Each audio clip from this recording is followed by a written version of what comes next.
Hello, it's Sula here from MistyHilltops.com, and thank you for stopping by to watch this video. Today we're going to make another traveler's notebook layout, and I'm going to scrap these two wintry pictures, and I'm going to use this scrapbook paper pad, Winter Forest, that I have been using a lot because I've made a lot of pages. Now you see me, I'm starting with distressing the edges of the paper that I've already prepared.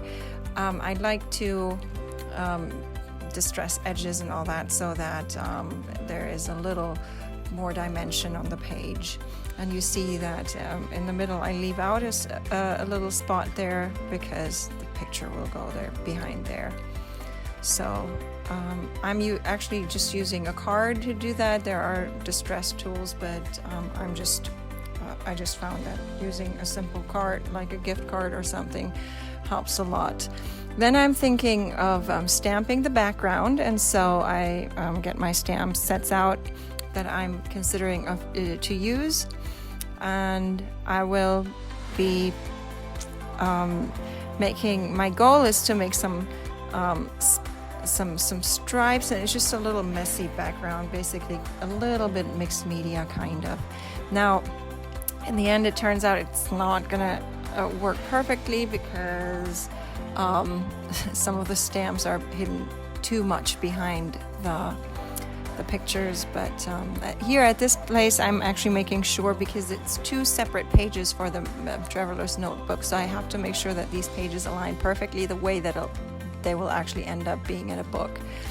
And then so that's always important. When I chose to make a traveler's notebook style scrapbook, I'm aware that it always has a cut through the middle of the page, but I still kind of like the style, and I still like to scrap right across both pages actually. So anyway, I'm continuously adding more stamps to these two pages. I will have two clusters. That's why you see one stamp is going at the bottom and one stamp is going at the top there. So that's what's happening here right now. I'm just adding another strip of stamping there, and a picture will go in the top left corner, and then a picture will go in the bottom right corner of the layout. I'm picking another stamp, and often when I go off screen, that's what I'm doing.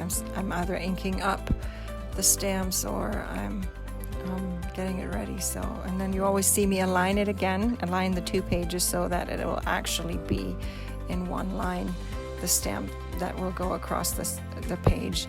I was surprised at how easy this was. You see it didn't work out perfectly, but I'm not at all concerned because most of it will be covered up by paper. So I wasn't even going for like a perfect stamp impression there because I really don't need it. And see, it'll be covered up with paper. And so it's not a big deal. It would be a big deal if it was gonna show. So then I want to give it a little more like a splat, and I'm using this from Versa Magic. I'm using an ink, and then I'm going to add that there, and that's where I should have put the other a little higher or a little more to the left, so it'll actually show when I put the picture and the pattern papers. But in the end it still works out anyway, so I could have always stamped another one, but I wasn't going to go and stamp another one there. So it'll all work out in the end. Now I'm getting ready to prepare the next bit of paper. That one goes in the left corner of the page in the top there. So I am distressing the edges so that it gives the page a little more dimension. So that will go right there, and it'll be a little tricky because I still want the stamping and all that to show, and once the picture goes on there, that's where I realize, oh no, it's not going to show all that much. So, but it's not that big of a deal, again, as I said.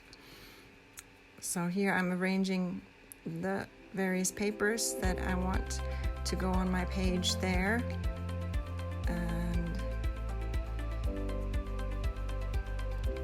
And then we can start gluing things down.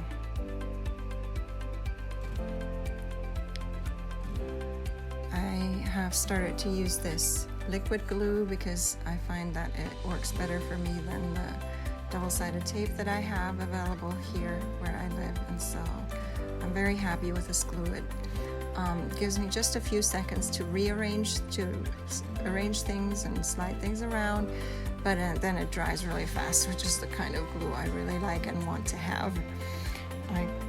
So that things don't slide around the page and I get glue all over the page, which I always manage to do very well, to get glue all over the page and make things messy there, but it kind of works.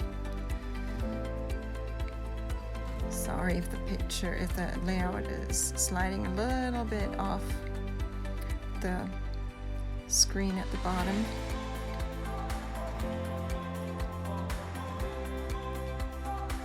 Here we had the video stopped, but not much had happened yet, so I was just gluing down the individual pieces. Here I'm using a bit of twine to put under the photo, which is a little tricky because I haven't stuck down the photo yet, and so getting that twine to stick is a little bit of a challenge.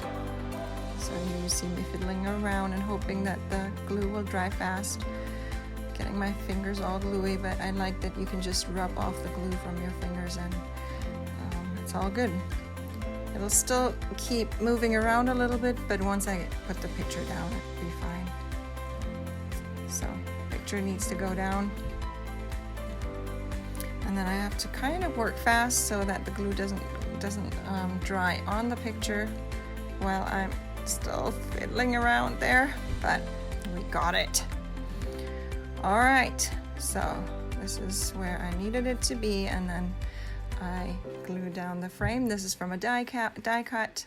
That's actually not supposed to be a picture frame, but it works out perfectly for this. And it's exactly the size of the photo that I have when I print it out. So my photos are usually around 2 by 3 inches when it's a rectangular picture, and then I don't know exactly the size of the square picture there, but it fills up an A4 photo paper page that I have, and so it just works out perfectly that way with almost no paper wasted. And I don't like to waste paper or any of my resources, because the resources that I am able to get are slim and far in between. So here you see me just dot a little bit of glue on the back side of that little star banner, and getting it to stick is a little tricky, but it'll be fine.